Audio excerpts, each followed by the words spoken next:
Ma famille m'appelait la fille des friperies. À Pâques, ma sœur a découvert que j'avais 9 millions d'euros, et ils ont insisté pour que je lui donne tout. Je n'ai pas pu m'arrêter de rire, et je leur ai claqué la porte au nez. En grandissant, j'ai appris très tôt que j'étais la déception de la famille. Je m'appelle Jennifer et toute ma vie, j'ai été la cible de toutes les blagues que ma famille racontait sur l'échec. Ma sœur, Victoria, a eu la beauté, le charme, et apparemment aussi toute l'intelligence. Selon notre mère, moi, j'ai eu les vêtements de seconde main et les leçons sur l'importance d'être pratique. Le surnom a commencé quand j'avais 14 ans. Victoria avait besoin d'une robe pour le bal de rentrée, quelque chose de brillant et de cher de chez Nordstrom. Moi, j'avais besoin de vêtements pour l'école, car j'avais grandi pendant l'été. Maman nous a emmenés faire les magasins, mais le budget n'était pas extensible. Victoria est sortie avec une robe à 300 €, qu'elle n'a portée qu'une seule fois. Moi, on m'a déposé chez Goodwill avec 40 €, et on m'a dit de me débrouiller. Ce jour-là, j'ai trouvé une veste en cuir vintage, du vrai cuir, à peine portée, pour 12 €. J'en étais si fier. Je l'ai portée à l'école le lundi suivant, et en rentrant à la maison, Victoria riait avec ses amis dans le salon. Elle m'a vu et a annoncé à voix haute, « Regardez tout le monde, c'est la fille des friperies. Tu as fait une bonne affaire sur tes petits rêves de seconde main. » Ses amis ont ri. Maman, qui était dans la cuisine, n'a rien dit pour me défendre. Papa était en voyage d'affaires, ce qui était à peu près son état permanent. Le surnom est resté. Dîner de famille, vacances, mardi soirs ordinaires, chaque fois que Victoria voulait me remettre à ma place, elle sortait la fille des friperies. Je me suis forgé une carapace par nécessité. Pendant que Victoria rejoignait des sororités à l'USC et postait des photos sans fin de fêtes sur la plage, je cumulais 2 emplois pour payer mes études dans une université locale. Je vivais dans un studio qui sentait le restaurant indien d'en bas. Je mangeais des ramens et j'apprenais à faire mes propres ourlets. Chaque dollar comptait, parce que personne ne me donnait rien. Mes parents ont entièrement payé les études de Victoria. Quand j'ai demandé s'ils pouvaient m'aider, ne serait-ce que pour un semestre, papa a dit quelque chose sur le fait de m'apprendre la valeur du travail acharné. Victoria, elle, avait déjà eu son diplôme sur un plateau d'argent, mais apparemment, moi, j'avais besoin de me forger le caractère. Je me suis spécialisé en informatique, parce que j'étais doué pour ça et que les emplois payaient bien. Pendant que mes camarades de classe socialisaient, je codais. J'ai créé des sites web pour de petites entreprises, développé des applications, et appris tout ce que je pouvais sur le développement de logiciels. J'ai obtenu mon diplôme avec mention et sans dette, ce qui m'a donné l'impression de gagner une guerre dont personne ne connaissait l'existence. Mon premier vrai travail était dans une start-up technologique à Austin. Le salaire était décent, et je pouvais enfin respirer, sans vérifier mon compte en banque toutes les 5 minutes. J'ai loué un appartement d'une chambre et je me suis acheté mes premiers vêtements neufs depuis des années. J'ai envoyé une photo dans le chat familial, fier de mon petit espace. Victoria a répondu, mignon. Très minimaliste. Je suppose que les meubles de friperie reviennent à la mode. Elle avait tout acheté neuf. Le commentaire m'a moins piqué qu'il ne l'aurait fait des années auparavant, mais il a quand même fait mouche. J'avais déménagé à 800 km, en partie pour le travail, en partie pour échapper aux comparaisons constantes. Austin était comme un nouveau départ, un endroit où personne ne me connaissait comme la fille décevante. Je pouvais être simplement Jennifer, la développeuse qui écrivait du code propre et respectait ses délais. Mon appartement se trouvait dans un complexe près du bureau.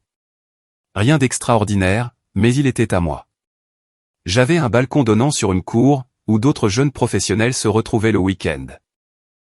Je me suis fait des amis lentement, des collègues pour la plupart, des gens qui appréciaient mon humour peint sans rire et ne savaient rien de ma dynamique familiale. Quand ils posaient des questions sur mes origines, je restais vague. Parents en Californie, une sœur, pas très proche. La culture de la start-up était intense, mais excitante. Nous avions des tables de ping-pong et des encas gratuits, bien sûr, mais nous avions aussi un but. Tout le monde là-bas croyait que nous construisions quelque chose d'important. Les nuits tardives ressemblaient moins à un sacrifice qu'à un investissement.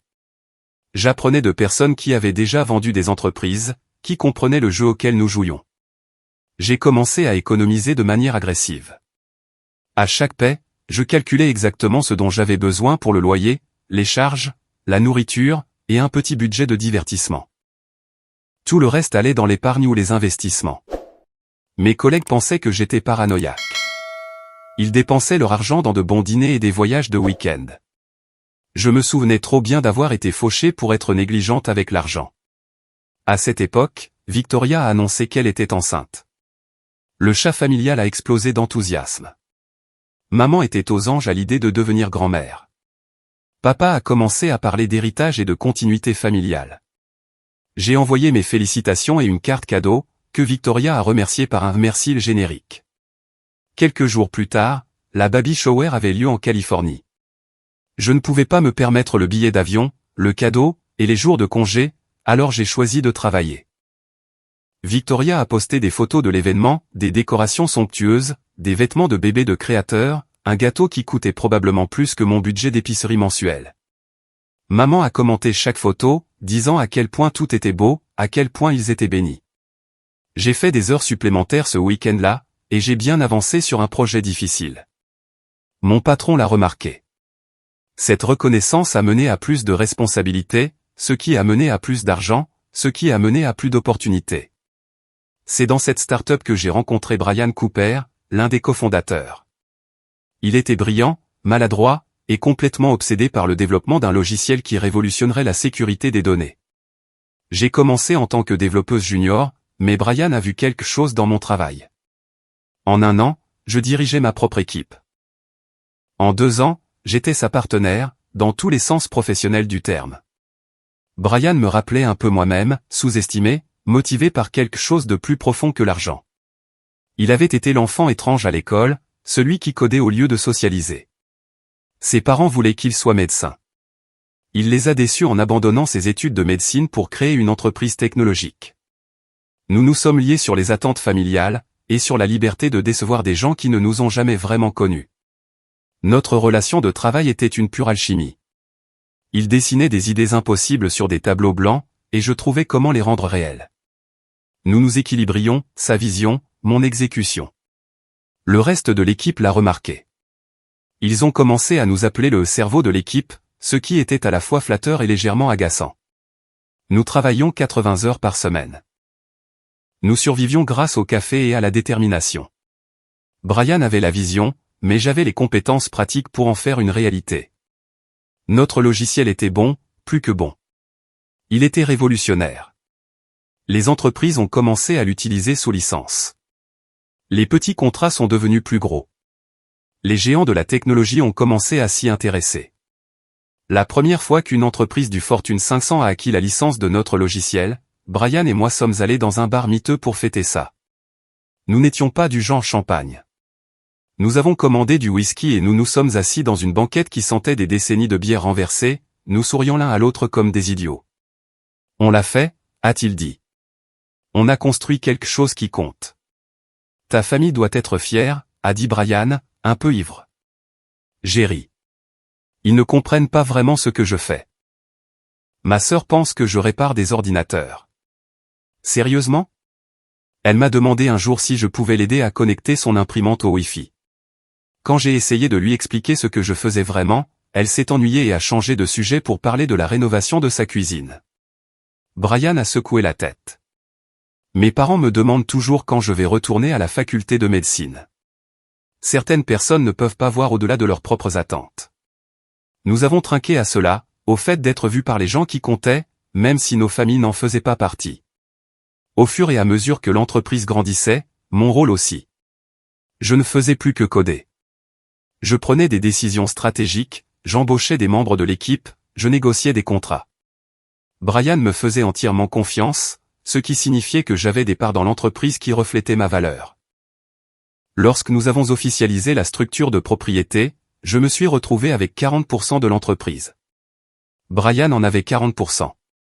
Les premiers investisseurs et les employés clés se sont partagés les 20% restants. Je n'ai pas beaucoup parlé de mon travail à ma famille, et pourquoi l'aurais-je fait? Chaque fois que je mentionnais un succès, Victoria trouvait un moyen de le diminuer.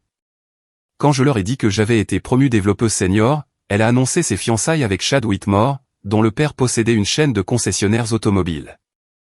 La conversation a immédiatement basculé sur son diamantaille princesse et ses projets de mariage à l'étranger. Les fiançailles ont eu lieu pendant ma 2e année à la start-up.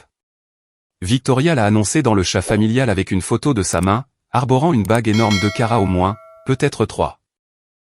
Chad l'avait demandé en mariage lors de vacances à la plage à Maui, s'agenouillant au coucher du soleil, tandis qu'un photographe capturait chaque instant. Les photos ont été retouchées par un professionnel et postées en quelques heures. Maman m'a appelé, pleurant de joie.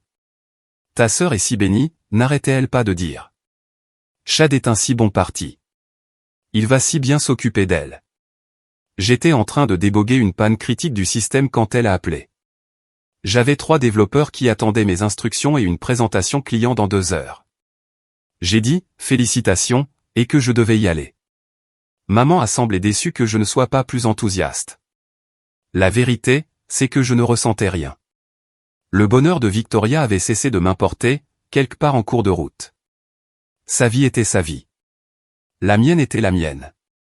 Le seul point commun était l'obligation. Je suis allé à ce mariage seul. J'avais 25 ans, je portais une robe que j'avais réellement achetée neuve dans un grand magasin, et je me sentais toujours invisible. Les demoiselles d'honneur de Victoria étaient toutes des sœurs de sororité qui semblaient sorties d'un magazine. J'étais assise à une table avec des cousins éloignés qui ont passé toute la réception sur leur téléphone. Le mariage a eu lieu dans un complexe hôtelier de la Napa Valley, 3 jours d'événements menant à la cérémonie. Je ne pouvais me permettre de venir que pour le jour du mariage lui-même, arrivant en avion le samedi matin et partant directement de la réception le soir même. J'ai manqué le dîner de bienvenue et le brunch du lendemain. Personne n'a semblé le remarquer. La cérémonie était belle, de cette manière coûteuse et impersonnelle. Des roses blanches partout, un quatuor à cordes. Victoria était magnifique dans une robe de créateur qui coûtait probablement plus cher que ma voiture. Chad a pleuré quand elle a remonté l'allée, ce que le vidéaste a filmé sous plusieurs angles. J'étais assise au 17e rang du côté de la mariée, entre une grand-tante qui n'arrêtait pas de me demander qui j'étais et un ami de la famille que je n'avais jamais rencontré. Quand Victoria est passée à côté de moi en remontant l'allée, son regard m'a effleuré. Je ne pense même pas qu'elle ait remarqué que j'étais là. Pendant les discours, la demoiselle d'honneur de Victoria a parlé de la façon dont Victoria avait toujours été destinée à de grandes choses, comment elle avait toujours su exactement ce qu'elle voulait et comment l'obtenir. Le discours de papa a mentionné à quel point il était fier de ses filles qui ont réussi, mais il n'a donné que des exemples concernant Victoria. Maman a pleuré des larmes de joie. J'ai bu du champagne et je me suis demandé pourquoi je m'étais donné la peine de venir. La réception a eu lieu dans un vignoble, la lumière dorée du soir donnant à tout un air de cinéma. J'ai essayé de me mêler aux autres, mais je me retrouvais sans cesse dans des conversations où j'étais l'intruse. Les amis de Victoria parlaient de cours de spinning et de résidences secondaires. La famille de Chad discutait de handicap de golf et de placements immobiliers. J'ai siroté mon verre et j'ai consulté mon téléphone, lisant des emails de travail pour avoir quelque chose à faire. À un moment donné, un témoin du marié s'est approché de moi. Il était ivre et amical, me demandant comment je connaissais le couple. Quand j'ai dit que j'étais la sœur de Victoria, il a semblé sincèrement surpris. Vraiment ? Elle n'a jamais mentionné avoir une sœur. Nous ne sommes pas proches, ai-je dit. Il a hoché la tête comme si cela expliquait tout, et il est parti trouver quelqu'un de plus intéressant à qui parler. Je suis parti pendant la danse, prétextant que je devais prendre mon vol. Personne n'a essayé de me retenir. J'ai pris un Uber directement pour l'aéroport, je me suis changé en vêtements confortables dans les toilettes, et j'ai travaillé sur le code d'un projet qui devait être rendu le lundi, en attendant mon vol de nuit. C'était une meilleure utilisation de mon temps que de faire semblant d'apprécier une fête où je n'avais pas ma place. En rentrant à Austin, je me suis senti soulagé. J'avais rempli mon obligation familiale. J'étais venu. J'avais été poli. Maintenant, je pouvais retourner à ma vraie vie, celle que je construisais, brique par brique, celle qui comptait vraiment. J'ai envoyé un texto à Victoria de l'aéroport, avec un autre message de félicitations. Elle a répondu avec un emoji en forme de cœur. C'était l'étendue de notre communication. Victoria a annoncé sa première grossesse environ 8 mois après le mariage. À ce moment-là, elle s'était pleinement engagée dans la voie de l'influenceuse lifestyle, documentant tout en ligne, faite de révélations du sexe, publications sur la décoration de la chambre d'enfant, séances photos de maternité. Sa grossesse était une production soigneusement orchestrée. Elle a eu Lily en été, et l'annonce de la naissance a recueilli des milliers de j'aime. J'ai envoyé un cadeau, des articles de puériculture pratique de la liste de naissance. Victoria a posté une story de remerciement générique sur Instagram, taguant tous ceux qui avaient envoyé des cadeaux. Je n'étais pas sûr qu'elle sache même quels articles venaient spécifiquement de moi. L'avantage d'être sous-estimé, c'est que personne ne vous surveille. Pendant que ma famille était obsédée par la vie parfaite de Victoria sur Instagram, je construisais quelque chose de réel. Brian et moi avions développé un logiciel qui suscitait un intérêt sérieux. Les entreprises de technologie ne se contentaient plus de l'utiliser sous licence, elles voulaient acheter toute l'entreprise. 3 mois après le mariage, j'ai reçu un appel de Brian à minuit. Une grande société voulait nous rencontrer pour une acquisition. Il pouvait à peine articuler les mots, sa voix tremblant d'excitation et de peur. Nous savions que ce moment pourrait arriver, mais voir des possibilités théoriques devenir réalité, c'était différent. Nous avons rencontré leur équipe la semaine suivante, des dirigeants d'entreprises en costume cher, posant des questions techniques et demandant des projections financières. Brian a géré les questions de vision. J'ai géré les détails techniques et la mise en œuvre pratique. Nous formions une bonne équipe. À la fin de la réunion, ils étaient plus intéressés qu'au début. La paperasserie a commencé à affluer, accord de non-divulgation, offres préliminaires, demande de diligence raisonnable. Notre avocate, une femme avec qui Brian avait déjà travaillé, nous a guidés à chaque étape. Elle a été directe sur les chances. La plupart des acquisitions échouent. Ne vous réjouissez pas tant que l'argent n'est pas sur le compte. J'ai suivi son conseil. Je n'en ai pas parlé à ma famille. Je n'en ai pas parlé à mes amis. J'ai juste continué à travailler, à vivre dans mon modeste appartement, à économiser de l'argent comme je l'avais toujours fait. Si l'accord se faisait, super. Sinon, j'avais toujours un bon travail et des parts dans une entreprise en pleine croissance. J'avais 26 ans lorsque la première offre sérieuse est arrivée, 15 millions d'euros. Brian et moi possédions chacun 40% de l'entreprise, avec 20% partagés entre les premiers investisseurs. Ma part serait de 6 millions d'euros. Je n'arrivais pas à intégrer ce chiffre. C'était comme de l'argent du Monopoly. Brian voulait attendre. Il pensait que nous pouvions construire quelque chose de plus grand. J'ai fait confiance à son instinct, il avait eu raison sur tout le reste. Nous avons refusé l'offre et continué à travailler. 6 mois plus tard, une autre offre est arrivée, 25 millions, puis 35. Nous avons continué à dire non. Chaque refus ressemblait à un pari. Et si nous avions atteint notre apogée? Et si nous refusions une somme qui changerait notre vie, pour ensuite voir l'entreprise s'effondrer? Je restais éveillé certaines nuits, à faire des calculs, à estimer combien de temps durerait 6 millions, à quel point ma vie pourrait être différente. Mais la confiance de Brian était contagieuse. Il m'a montré des projections, des analyses de marché, un potentiel de croissance. Notre logiciel devenait une norme dans l'industrie. Les entreprises ne se contentaient pas de l'utiliser sous licence, elles construisaient des infrastructures de sécurité entières autour de lui. Nous devenions essentiels. Cela signifiait un levier de négociation. Nous avons embauché une directrice financière qui avait déjà travaillé sur des sorties réussies. Elle avait la cinquantaine, était affûtée comme une lame, et ne tolérait aucune absurdité de personne. Elle a examiné nos livres, nos contrats, notre trajectoire de croissance, et nous a dit que nous étions des idiots d'envisager quoi que ce soit en dessous de 50 millions. Vous ne vendez pas seulement un logiciel, a-t-elle dit. Vous vendez l'avenir de la sécurité des données. Fixez le prix en conséquence. C'est ce que nous avons fait. Lorsque l'offre suivante est arrivée à 40 millions, nous avons contre-proposé 80. Ils ont ri. Nous sommes partis. 3 entreprises étaient intéressées à ce moment-là, ce qui signifiait de la concurrence. La concurrence signifiait de meilleures conditions. Je vivais toujours dans mon modeste appartement. Je faisais toujours les soldes.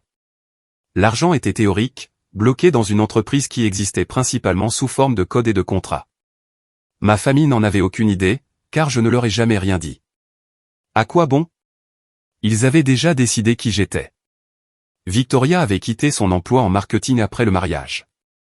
L'argent de la famille de Chad signifiait qu'elle n'avait pas besoin de travailler. Elle passait ses journées à faire du yoga, à se faire les ongles, et à publier sur sa vie bénigne en ligne. Maman me transférait les publications de Victoria avec des légendes comme « Ta sœur a l'air si heureuse ».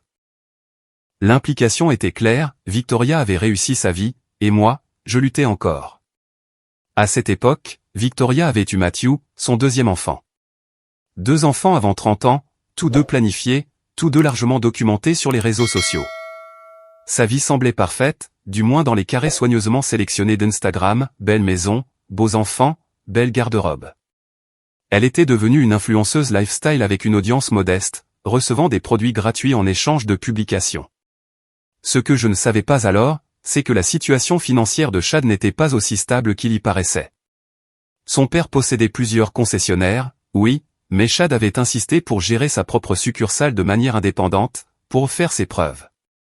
Il avait contracté d'importants prêts pour acheter une franchise, convaincu de pouvoir la rendre rentable. Sa fierté ne lui permettait pas de demander de l'aide à son père lorsque les choses ont commencé à mal tourner. Mais je n'apprendrai tout cela que bien plus tard. J'observais de loin, à la fois fasciné et repoussé. Quelle part de tout cela était réelle? Aimait-elle vraiment la vie qu'elle dépeignait? Ou était-elle tout aussi piégée que je l'avais été, jouant un rôle pour un public qui exigeait la perfection? Je n'ai pas demandé. Nous nous parlions à peine, en dehors des textos obligatoires pour les fêtes. Elle était occupée avec sa vie parfaite. J'étais occupé à construire quelque chose de réel. À Noël cette année-là, maman a essayé d'organiser une réunion de famille. J'ai refusé, prétextant des obligations professionnelles. C'était en partie vrai, nous étions au milieu de négociations intenses, mais surtout, je ne voulais tout simplement pas passer une semaine à regarder le best-of de Victoria, tout en me faisant rappeler ma propre inadéquation perçue. Maman a été blessée. Elle a envoyé un long email sur l'importance de la famille, sur le fait de ne pas laisser le travail consumer ma vie, sur le fait que je manquais de voir grandir ma nièce et mon neveu. Elle n'a pas mentionné que je n'avais rencontré Matthew que 2 fois, et brièvement. Elle n'a pas mentionné que Victoria ne demandait jamais de mes nouvelles ni n'exprimait le moindre intérêt à me rendre visite. La responsabilité de maintenir le lien familial était apparemment mienne, et mienne seule. Je n'ai pas répondu à l'email. J'ai travaillé pendant Noël, et ça ne m'a pas dérangé. Thanksgiving cette année-là a été particulièrement brutal. Victoria et Chad venaient d'acheter une maison dans une résidence sécurisée. Elle a passé tout le dîner à parler de moulures et de comptoirs en granit. Quand maman a posé des questions sur ma vie, j'ai mentionné que nous étions en pourparlers d'acquisition. C'est bien, ma chérie, a dit maman, vaguement. Victoria, raconte-nous en plus sur la rénovation de la salle de bain principale. J'ai arrêté d'essayer de partager après ça. L'offre finale est arrivée en février, 85 millions d'euros pour une acquisition complète. Brian m'a appelé à 23 heures, la voix tremblante. Les acheteurs étaient sérieux. Ils voulaient notre logiciel, notre équipe, notre vision. C'était ça, le moment pour lequel nous avions travaillé pendant 6 ans. Ma part serait de 34 millions d'euros. Après impôts et remboursement des premiers investisseurs qui avaient accepté des rendements réduits, je repartirais avec environ 9 millions d'euros d'actifs liquides. 9 millions d'euros. Je me suis assise sur le sol de mon appartement et j'ai fixé le mur pendant 1 heure. Brian et moi avons signé les papiers en mars. L'argent est arrivé sur mon compte 2 semaines plus tard. J'ai regardé mon application bancaire se rafraîchir et j'ai vu un solde qui ne semblait pas réel. J'étais millionnaire avant mes 27 ans, et personne dans ma famille ne le savait. Je n'ai pas acheté de manoir. Je n'ai pas acheté de voiture de sport. J'ai engagé un conseiller financier et j'ai investi la majeure partie de manière conservatrice. J'ai acheté un joli condo dans un bon quartier, entièrement meublé avec du neuf. J'ai acheté des vêtements qui m'allaient bien. J'ai fait des dons à des causes qui me tenaient à cœur. Je vivais confortablement, mais pas de manière extravagante. Le secret était agréable. Pour la première fois de ma vie, j'avais quelque chose qui était entièrement à moi, quelque chose que ma famille ne pouvait ni diminuer, ni revendiquer, ni faire tourner autour de Victoria. Mon conseiller financier m'avait donné un dossier de documents à examiner et à signer. Je les ai attrapés en sortant un matin, avec l'intention de les parcourir pendant le déjeuner. Au lieu de cela, j'ai été entraîné dans des réunions successives. J'ai fourré le dossier dans mon sac à main, pensant que je m'en occuperais plus tard. Parmi ces documents se trouvait un relevé de portefeuille actuel, indiquant mon solde complet. J'avais complètement oublié qu'il était là, jusqu'à ce que Victoria le trouve. Pâques approchait, et maman a appelé pour insister pour que je vienne dîner. J'évitais généralement les fêtes, mais quelque chose m'a fait accepter cette fois. Peut-être que je me sentais généreuse. Peut-être que je voulais les voir avec ma nouvelle perspective. Peut-être que je voulais juste me prouver que leurs opinions n'avaient plus d'importance. Je me suis rendu chez eux dans ma nouvelle voiture, rien de tape à accent grave-l'œil, juste une berline de luxe fiable. Je me suis garé dans la rue et je me suis dirigé vers la maison où j'avais grandi, portant une tarte achetée en magasin, car je n'avais jamais été très doué en pâtisserie. Victoria a ouvert la porte. Elle m'a regardé de haut en bas, et j'ai vu le moment où elle a réalisé que mes vêtements étaient chers. Très chers. Ses yeux se sont légèrement plissés. Jennifer, a-t-elle dit, tu as l'air différente. Merci, ai-je répondu en entrant. Toi aussi, tu es superbe. La maison était décorée pour Pâques, tout en pastel. Chad était dans le salon, regardant le basket avec papa. Maman était dans la cuisine, apportant les dernières touches au dîner. Les deux enfants de Victoria, Lily et Matthew, couraient partout, excités par le chocolat. J'ai embrassé mes parents et j'ai essayé de m'installer dans l'inconfort familier des réunions de famille. Papa a posé des questions sur mon travail, de la manière vague dont il le faisait toujours, sans vraiment écouter ma réponse. Maman a complimenté mon chemisier et m'a demandé où je l'avais acheté. J'ai dit « Nordstrom » et elle a semblé surprise. « On se fait plaisir » a dit Victoria derrière moi. « Tu as eu une augmentation ?» Quelque chose comme ça, ai-je répondu. Le dîner était la production habituelle. Victoria tenait le crachoir, parlant de l'équipe de football de Matthew et du récital de danse de Lily. Chad ajoutait des commentaires occasionnels sur les chiffres de vente de sa concession. Maman et papa hochaient la tête, totalement absorbés. J'ai mangé du jambon et des pommes de terre gratinées, et j'avais l'impression de regarder une pièce de théâtre que j'avais vue trop de fois. Après le dîner, alors que maman servait la tarte, mon téléphone a sonné. J'ai jeté un coup d'œil, mon conseiller financier. Je me suis excusé et je suis allé sur le porche arrière pour prendre l'appel. Ce n'était rien d'urgent, juste une question sur des papiers que je devais signer. La conversation a duré peut-être 5 minutes.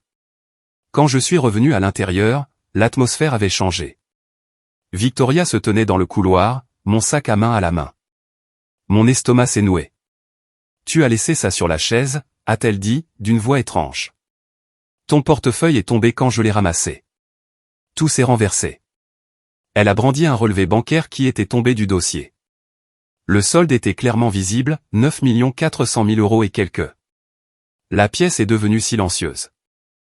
L'appel à tarte de maman a cliqueté contre l'assiette. Les yeux de papa se sont écarquillés. Chad s'est penché en avant. Le visage de Victoria a traversé plusieurs émotions, le choc, la confusion, la colère, puis le calcul. C'est vrai, ça, a exigé Victoria. J'ai pris le relevé de sa main, je l'ai plié calmement, et je l'ai remis dans mon portefeuille. Mon cœur battait la chamade, mais ma voix est sortie stable. Ça ne te regarde pas 9 millions, la voix de maman était faible. Jennifer, où as-tu trouvé 9 millions? Je les ai gagnés, ai-je dit simplement. Victoria a ri, mais ce n'était pas un son joyeux. Tu les as gagnés? En faisant quoi? Tu travailles dans l'informatique. Les programmeurs ne gagnent pas 9 millions d'euros.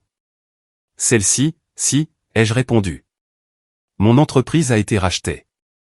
C'est ma part. Le silence qui a suivi était assourdissant. Je pouvais les voir tous, recalculant tout ce qu'ils pensaient savoir sur moi.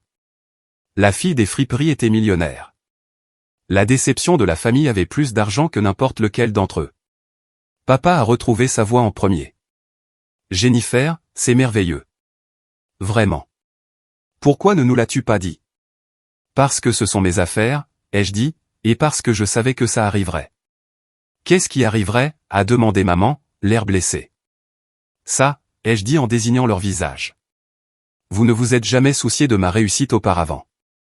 Pourquoi partagerais-je cela avec vous maintenant? Le choc de Victoria se transformait en quelque chose de plus laid. Je pouvais voir les rouages tourner, le sentiment de droit faire surface. Après tout ce que cette famille a fait pour toi. Comme quoi, ai-je interrompu. S'il te plaît, éclaire-moi. Qu'est-ce que cette famille a fait pour moi? Nous t'avons élevé, a dit maman. Vous nous avez élevés toutes les deux. Vous avez payé l'intégralité des études universitaires de Victoria, pendant que je m'épuisais au travail pour payer une université locale. Vous avez célébré chacune des réussites de Victoria, en reconnaissant à peine les miennes. Vous l'avez laissé se moquer de moi pendant des années, m'appelant la fille des friperies comme si c'était drôle. C'était juste pour taquiner, a dit Victoria sur la défensive. C'était cruel, ai-je rétorqué. Et vous avez tous laissé faire. Vous avez tous participé. Chad, qui était resté silencieux, a soudain pris la parole. Jennifer, Victoria est juste surprise. Nous le sommes tous. C'est beaucoup à digérer, mais la famille, c'est la famille, n'est-ce pas? Et la famille s'entraide. Voilà, la vraie raison de la tension dans la pièce. Il voulait mon argent. S'entraider comment, ai-je demandé, connaissant déjà la réponse. Victoria a sauté sur l'occasion, sa voix prenant une qualité suppliante qui aurait pu fonctionner sur moi autrefois. Jennifer, la concession de Chad a des difficultés. L'économie, les problèmes de chaîne d'approvisionnement. Tu sais comment c'est. Nous pourrions perdre la maison. Nous avons des enfants à qui penser. Toi, tu n'as pas d'enfant. Tu n'as pas de mari. Personne ne dépend de toi. Tu as plus d'argent que tu ne pourras jamais en dépenser. Je l'ai regardé fixement. Cette femme qui avait rendu mon enfance misérable, qui s'était moquée de mes difficultés, qui ne m'avait jamais demandé une seule fois si j'allais bien ou si j'avais besoin d'aide. Et maintenant, elle voulait mon argent. Alors, si je comprends bien, ai-je dit lentement. Vous voulez que je vous donne simplement mon argent? L'argent que j'ai gagné pendant que vous postiez des selfies sur Instagram? L'argent que j'ai gagné pendant que vous quittiez votre travail pour jouer à la femme au foyer? Vous voulez que je vous cède ce pourquoi j'ai travaillé, parce que Chad a pris de mauvaises décisions commerciales? Ce n'est pas comme ça, a protesté Chad. C'est un prêt. Nous te rembourserions. Non, vous ne le feriez pas, ai-je dit sèchement. Et même si vous en aviez l'intention, vous ne le pourriez pas. Si vous ne pouvez pas gérer vos propres finances, pourquoi vous ferais-je confiance avec les miennes? Maman s'est avancée, le visage sincère. Jennifer, ma chérie, s'il te plaît. Victoria est ta sœur. Ce sont ta nièce et ton neveu. Tu ne les laisserais pas perdre leur maison, n'est-ce pas? Combien demandez-vous, ai-je demandé, sincèrement curieuse de leur audace. Victoria et Chad ont échangé un regard. 500 000 € couvriraient tout, a dit Victoria. L'hypothèque, les dettes, assez pour nous remettre sur pied. Ce n'est rien pour toi. C'est à peine 5% de ce que tu as. Mais pour nous, ça signifierait tout. J'ai senti quelque chose basculer en moi. Toutes les années à être négligées, rejetées, moquées, se sont cristallisées en une clarté parfaite. Ces gens ne m'aimaient pas. Ils ne m'avaient jamais aimé. J'étais juste quelqu'un qu'ils gardaient près d'eux pour se sentir mieux. Et maintenant que j'avais quelque chose qu'ils voulaient, soudain, j'étais de la famille. Non, ai-je dit. Victoria a cligné des yeux. Quoi? Non. Je ne vous donnerai pas d'argent. Pas 500 000 €. Pas 5 cents. Pas 5 centimes. Son visage est devenu rouge. Tu es sérieuse? Après tout? Après tout quoi, ma voix s'est élevée. Après que tu aies passé toute notre enfance à me faire sentir sans valeur. Après m'avoir appelé la fille des friperies à chaque occasion. Après que cette famille ait clairement montré que je valais moins que toi, de toutes les manières qui comptaient. Maintenant, tu veux que je te sauve. Nous sommes une famille, a crié Victoria. La famille se soutient. J'ai dit froidement, la famille ne se moque pas les uns des autres. La famille ne fait pas de favoritisme. Tu veux savoir ce qu'est une famille? Ce n'est pas ça. Ça ne l'a jamais été. Papa a essayé ensuite, sa voix prenant le ton autoritaire qu'il utilisait quand nous étions enfants. Jennifer, tu es égoïste. Ta sœur a besoin d'aide, et tu as les moyens de la lui fournir. C'est ce que font les gens décents. Quelque chose en moi a cédé. J'ai commencé à rire. Je ne pouvais pas m'en empêcher. L'absurdité de tout cela, eux m'appelant égoïste après une vie de leur propre égoïsme, c'en était trop. Le rire continuait, sortant de moi par vagues. Les gens décents, ai-je réussi à dire entre deux éclats de rire. Où étaient les gens décents quand je mangeais des ramen pour le dîner pour pouvoir m'acheter des manuels? Où était la famille quand je cumulais 2 emplois et que j'allais à l'école à plein temps? Où était le soutien quand je construisais une carrière à partir de rien? Nous ne savions pas que tu avais besoin d'aide, a dit faiblement maman. Vous n'avez pas demandé, ai-je crié, Mon rire s'éteignant. Vous n'avez jamais demandé, parce que vous vous en fichiez.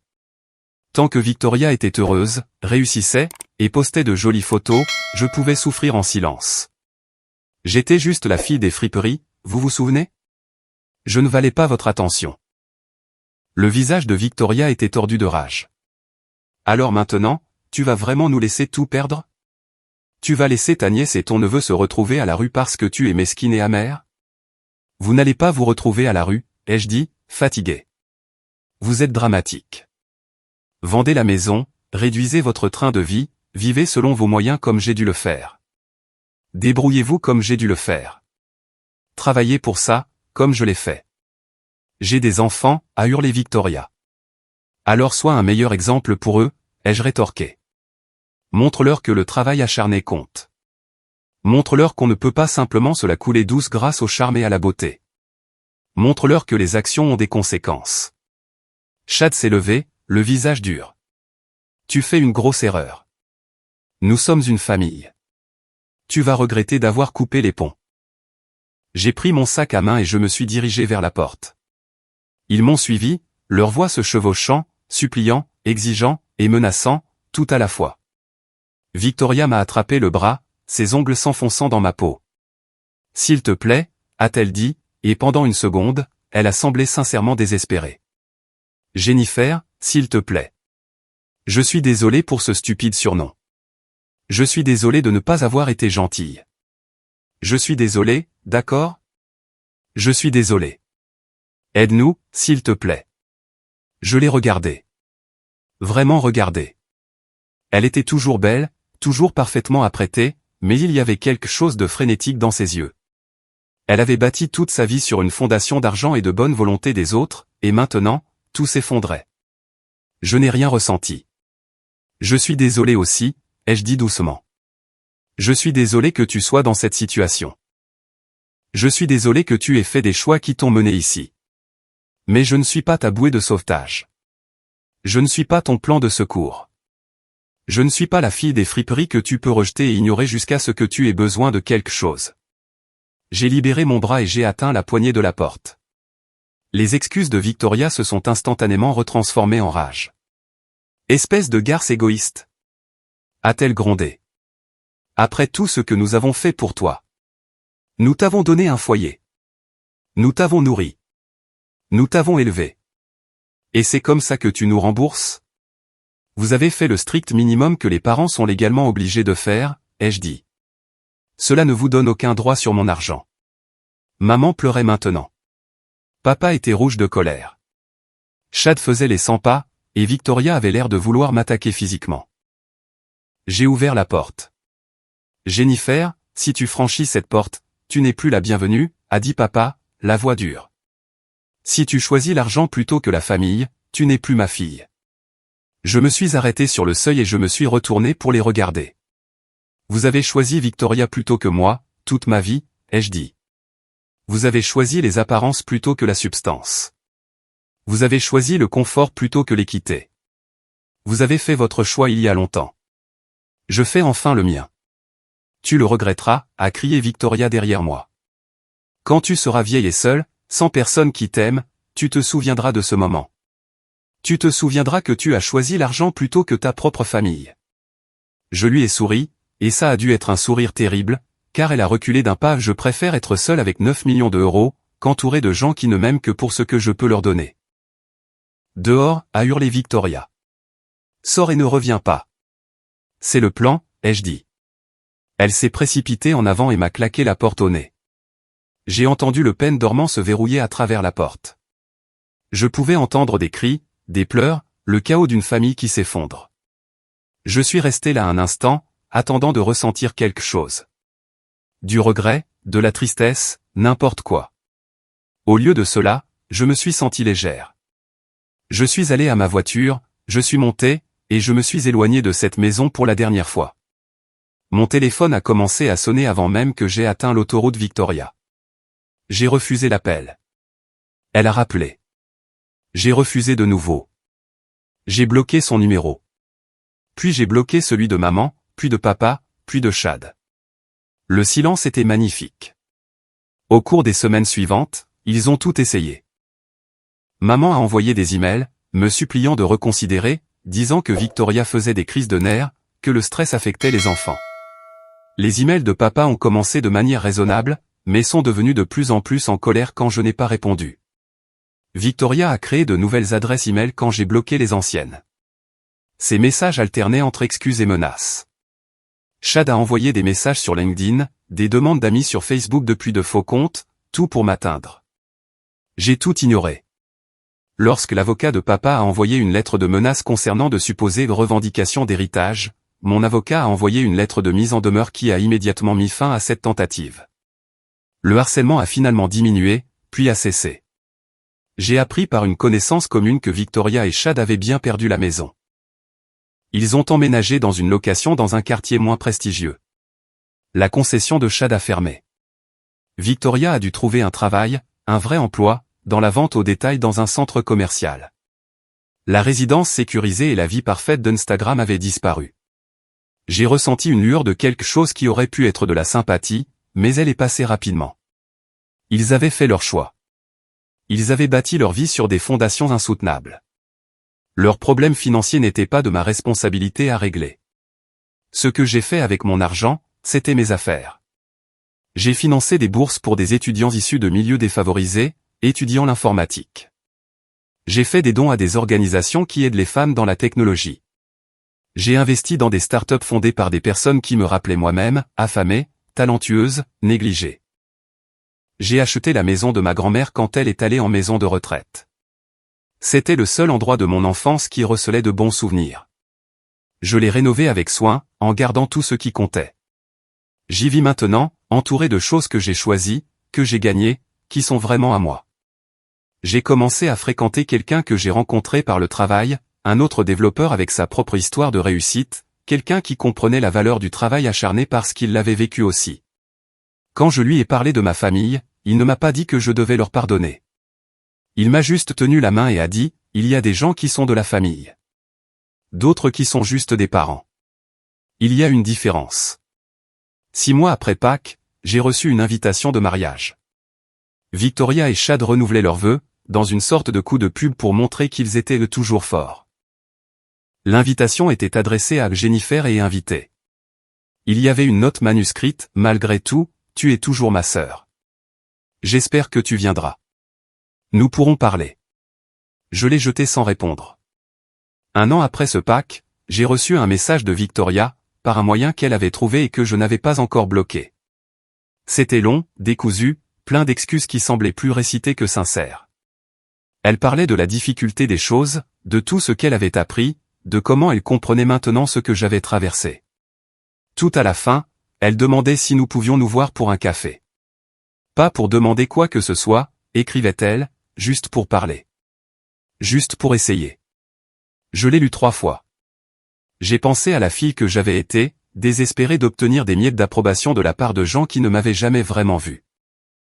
J'ai pensé à la femme que j'étais devenue, assez forte pour m'éloigner des gens qui me rabaissaient. J'ai supprimé le message sans répondre. Certains ponts ne valent pas la peine d'être reconstruits. Certaines portes, une fois claquées, devraient rester fermées. Certaines familles sont mieux laissées derrière. J'ai appris en thérapie, oui, je suis allé en thérapie, parce qu'avoir de l'argent signifie pouvoir s'offrir la guérison, que j'avais passé toute ma vie à essayer de gagner un amour qui ne me serait jamais donné librement. J'avais joué un rôle pour un public qui ne regardait pas. Au moment où j'ai arrêté de jouer, arrêté de chercher leur approbation, je suis devenu libre. L'argent ne m'a pas réparé. Il m'a donné des options, de la sécurité, du confort, mais il n'a pas guéri les blessures. Ce travail a été plus dur et a pris plus de temps. J'ai dû désapprendre la croyance que je valais moins, que je méritais moins, que je devais être reconnaissante pour des miettes. Je suis suffisante. Je l'ai toujours été. La fille des friperies qui assemblait des tenues à partir de trouvailles de seconde main avait tout autant de valeur que la millionnaire que je suis devenue. La seule différence, c'est que maintenant, je le sais. De nos jours, ma vie est calme. Je travaille sur des projets qui m'intéressent. Je voyage quand j'en ai envie. J'ai des amis qui m'ont choisi, non pas par le sang ou l'obligation, mais parce qu'ils aiment sincèrement qui je suis. J'ai un partenaire qui trouve mes trouvailles de friperie charmantes, qui adore entendre les histoires sur la veste en cuir vintage que j'ai toujours accrochée dans mon placard. J'ai construit une vie qui est la mienne. Personne ne peut s'en moquer, la diminuer, ou s'en attribuer le mérite. Quand je me regarde dans le miroir, je vois quelqu'un qui a survécu, qui a travaillé, qui a refusé de laisser les autres définir sa valeur. Parfois, je me demande si ma famille pense à ce dîner de Pâques, s'ils revoient le moment où ils ont découvert que j'étais riche et ont immédiatement exigé que je partage. S'ils comprennent pourquoi j'ai ri à leur nez et suis parti. Probablement pas. Les gens comme ça comprennent rarement. Ils croiront toujours qu'ils ont droit à ce que les autres ont gagné. Ils penseront toujours que la famille signifie avoir des droits sur le succès des autres, sans avoir à y contribuer. Mais parfois, tard dans la nuit, quand je suis dans la maison qui est vraiment la mienne, je me souviens de me tenir sur ce seuil, avec Victoria qui me criait de sortir. Je me souviens du son de cette porte qui claque à mon nez, de la finalité du pen dormant qui se verrouille. Je me souviens de ce que j'ai ressenti en partant. Et je souris, parce que la vérité, c'est qu'ils m'ont rendu un service. Ils m'ont libéré de la dernière obligation persistante que je ressentais envers eux. Ils m'ont montré, une dernière fois, exactement qui ils étaient. Ils ont claqué la porte sur une relation que j'essayais de préserver, par culpabilité et par habitude. Et je suis parti, plus légère que je ne l'avais jamais été. La fille des friperies est devenue millionnaire. La déception de la famille a connu un succès au-delà de tout ce qu'ils avaient imaginé. La fille qu'ils négligeaient est devenue quelqu'un qu'ils ne pouvaient plus ignorer. Et quand ils m'ont enfin remarqué, quand ils ont enfin voulu quelque chose de moi, quand ils ont enfin eu besoin de ce que j'avais construit, j'ai dit non. C'est ça, le pouvoir dont personne ne vous parle, le pouvoir de partir. Le pouvoir de se choisir soi-même. Le pouvoir de refuser de s'immoler par le feu pour tenir au chaud des gens qui ne feraient jamais la même chose pour vous. Je ne le regrette pas. Pas une seule seconde. Pas quand je suis allongé dans mon lit, dans ma belle maison. Pas quand je finance des bourses qui aident des filles comme je l'étais. Pas quand je vis une vie que j'ai réellement choisie, au lieu d'une qui a été choisie pour moi. Victoria avait raison sur une chose, cependant, mais pas dans le sens où elle l'entendait. Je suis seul parfois, mais je ne suis pas solitaire. Il y a une différence.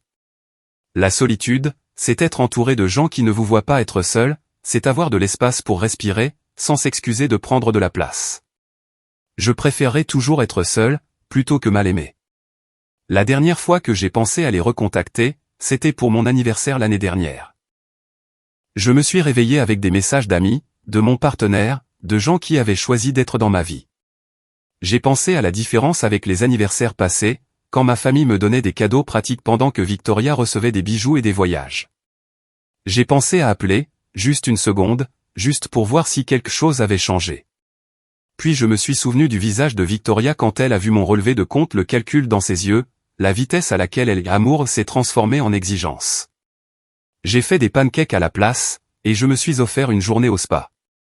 Certaines personnes passent leur vie entière à chercher l'approbation de gens qui ne la leur donneront jamais. Certaines personnes se brisent en essayant de s'intégrer dans des espaces qui n'ont jamais été faits pour elles. Certaines personnes acceptent des miettes et appellent ça de l'amour. J'ai fait ça pendant 26 ans. Maintenant, je vis différemment. Maintenant, je sais mieux.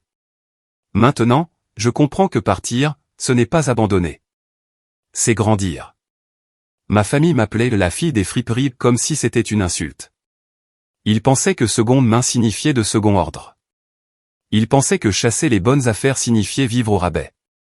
Ils pensaient que, parce que je n'avais pas ce qu'ils avaient, j'étais moins que ce qu'ils étaient. Ils avaient tort sur toute la ligne. La fille des friperies a appris à voir la valeur là où les autres ne voyaient que du rebut. Elle a appris à prendre des choses cassées et à les rendre belles.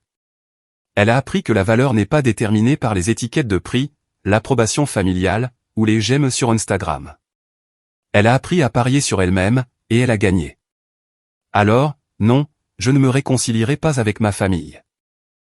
Je ne financerai pas le style de vie de Victoria, ni ne jouerai le rôle de distributeur automatique familial. Je n'assisterai pas aux fêtes, ni ne ferai semblant que tout va bien, ni n'accepterai des excuses à moitié sincères, conçues pour manipuler plutôt que pour guérir. Je serai ici, dans ma maison, à vivre ma vie, à faire mes choix. Je serai la fille des friperies qui est devenue millionnaire, et qui a appris que certaines des meilleures choses de la vie ne peuvent pas être achetées, comme le respect de soi, comme les relations authentiques, comme la paix qui vient quand on se met enfin en premier. Ils m'ont claqué la porte au nez, pensant que c'était une punition. C'était la liberté.